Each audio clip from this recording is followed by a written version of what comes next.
Okay, picking back up, Cozmo Code Lab. Let's go on to challenge number 9. Number 9, when face is seen, light backpack a color, say something, and drive forward. Looks like now we're starting to get into event-driven programming, which just means that instead of the robot just following a command you give it, it's going to wait until some event occurs and then follow that command. So when face is seen, light backpack a color, say something, and drive forward. All right, let's break this down. So when face is seen, that's going to be an event. So when face is seen, light backpack a color. So let's light backpack red. Let's make him say, I see a face. And drive forward. Let's go ahead and have him drive forward. Let's have him drive forward too, just to make it obvious that he's moving. All right, so let's execute this.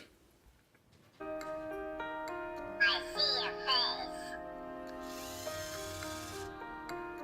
Okay, looks good. Let's take a look.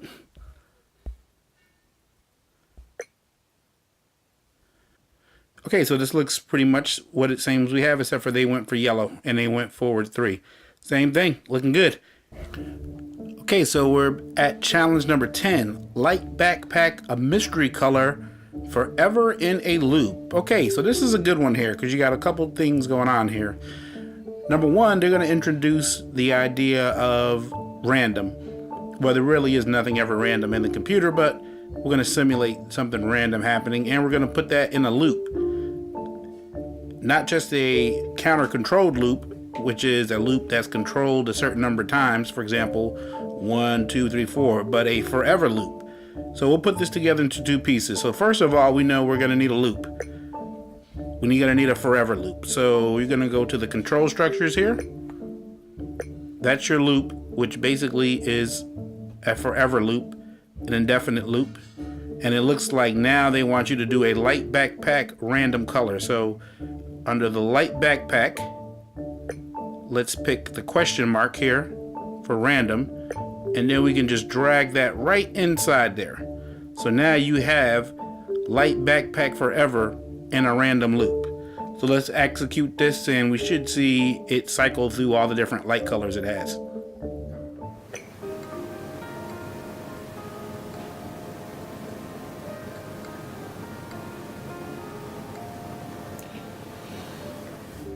Okay, now let's take a look and see what their solution is.